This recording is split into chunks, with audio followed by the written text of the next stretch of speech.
What's up, guys? Andy back at it again, man, with these damn body mounts, cap mounts on this thing. Got the driver's side, passenger side finally knocked out. Ended up cutting a hole into the rear passenger cap mount, and then the front one I welded a nut to it and worked it slowly.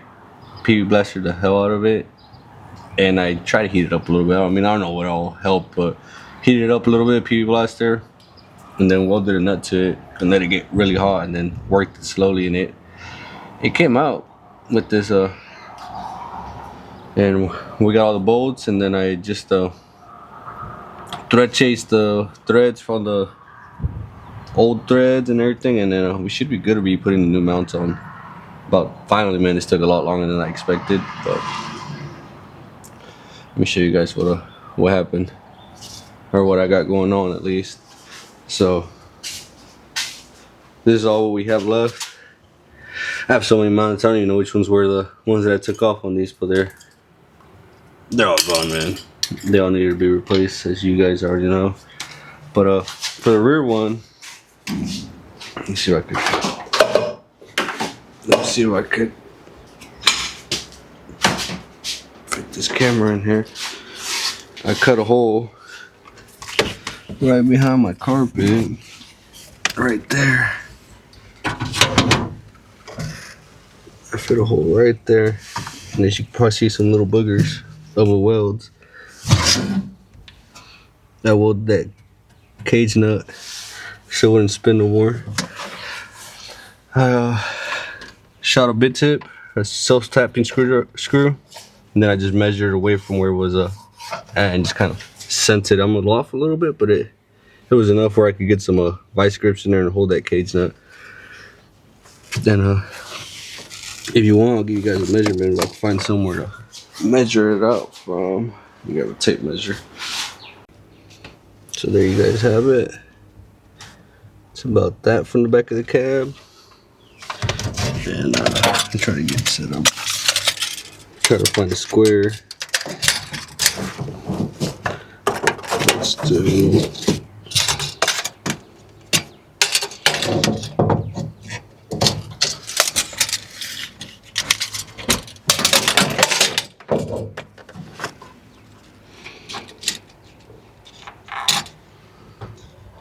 Right, we'll do right where this bracket kind of starts, right there in this corner. That's where I'm gonna set it.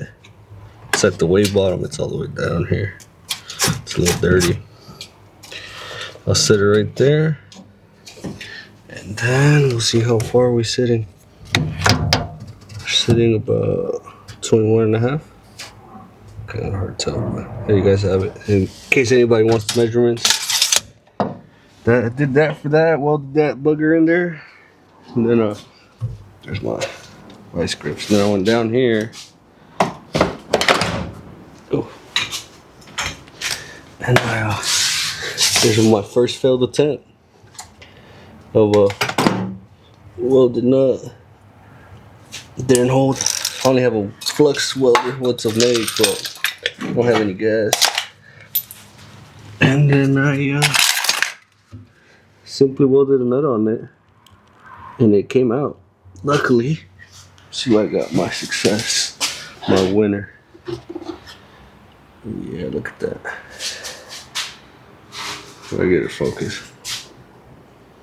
Look at that. Nothing too fancy. It came out, that's all that matters. Luckily, that cheap titanium welder works from Harbor Freight, but we got her out. These are new ones. These are old cups that I still had on there.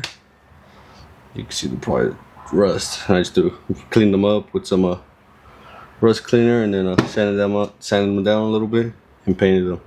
They look pretty good. Brand new washers, brand new bolts. And as I was saying, I just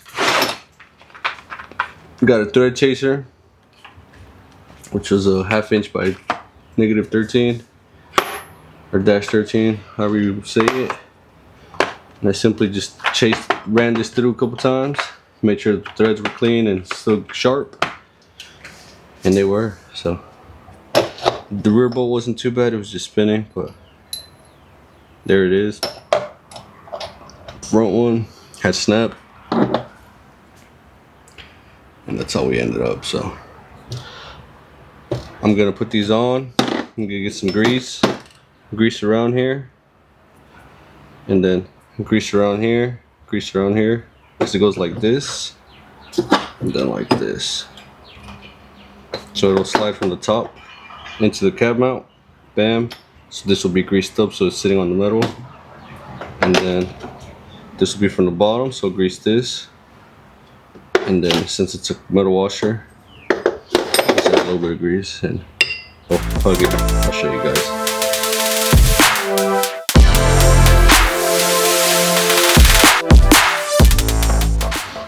There you guys have it, greased. I'm sure it's overkill, but it doesn't hurt. I just put a little bit of grease. I don't want to buy nothing too fancy. It should be alright. I may be doing it wrong, so don't count me up on this. And then I'm gonna put a little bit of anti-seize on the screws so I don't seize up again. Even though they weren't too bad, but other than that one that snapped, and we'll be good. Let me put them on and let me show you guys.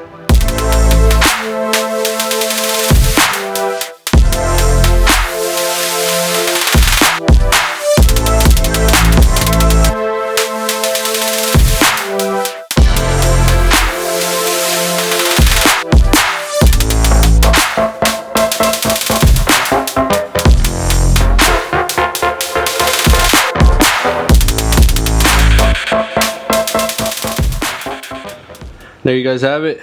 Not too shabby. Pretty simple. Once I got all the hard part out of the way. But we're in there, man. Cap mounts are done. I need to do the radiator support mount, because those things are shot too. But yeah, those radiator support mounts are shot too. I couldn't show you guys, but next is the power steering reservoir. I have this aftermarket Amazon power steering reservoir, and the cap just went missing one day. It looks good, but it's a little tacky, so I'm gonna put this, I believe it's a C6, C5 reservoir. That's just kind of custom fitted in there.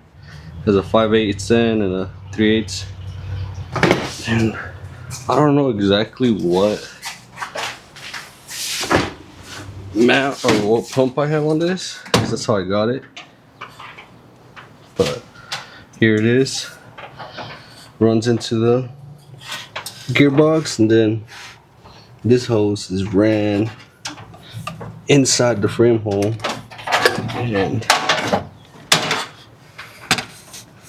it kind of runs a little bit back there. So I'm gonna try to run that 90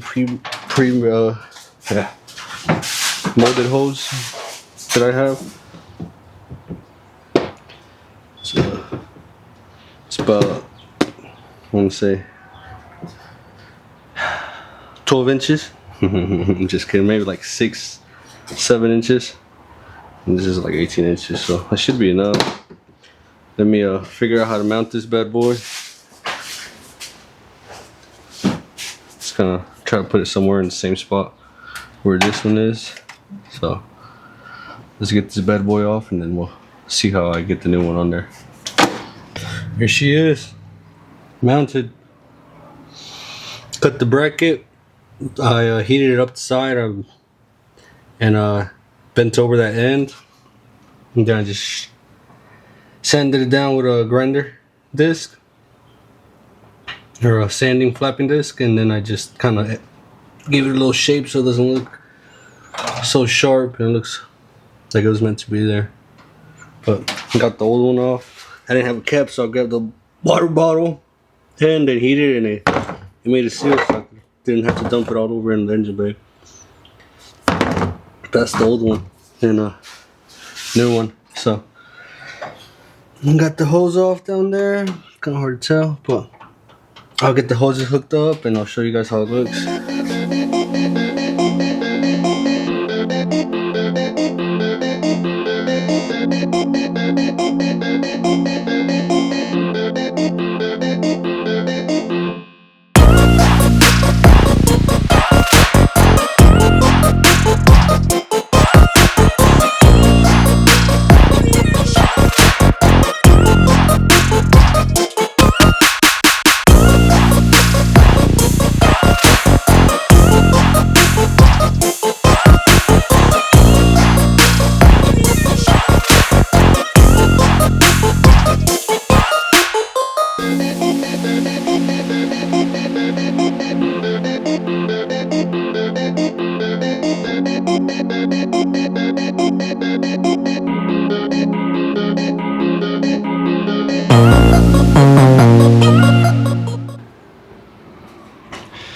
So that's it, man. We got her knocked out. We did the passenger side cab mounts, and we did that new power steering reservoir. I'm digging it.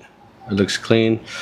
When I was younger, I used to like that chromey look, and now that I'm kind of goddamn old man, I kind of like the plastic look, especially when you clean it up. So once I wash it, I don't think I've ever washed the engine on this thing, so we'll be washing the engine bay and getting it nice up, polished, and it'll look good. But we're getting there, man. We're getting there. I just gotta put this sub box back in there, put the little carpet in it, and we'll be good to go. I think we should be able to drive it. Probably next we'll probably be doing the big 3 upgrade, which is like the ground and power wire upgrade and a new terminal, because the one I have ain't the best. I kind of upgraded it, but it never held up pretty good, decently. So we'll be changing this turd, then upgrading the wire, and that goes to the alternator and maybe the starter one too. So I need to order some wire, order some terminals, and do that, and upgrade that bad boy. Ground ain't too bad, but we'll upgrade that too. So I need to upgrade this. Probably our next mod, not mod, but upgrade. And also want to fix up the harness and all that good stuff, but we'll wait to that. But we're there, man. One step closer. We're almost there. I think we're doing pretty good progress, other than these cab mounts. Let me stick with focus. Other than these cab mounts kind of being a pain in the butt, but we got them knocked out. I didn't have to cut into the floorboard, at least. It was just in the back, so that wasn't too bad. But they're on there. I gotta get a torque wrench and torque them to 50 foot-pounds. But that's it. We're there, man. So I'm probably gonna call this quits on this one, and we'll see what we do next. Maybe we'll work on something else, because I'm tired of working on this turd bucket. So we'll see what pops up, and appreciate you guys tagging along, and thanks for watching, man. And till next one, peace.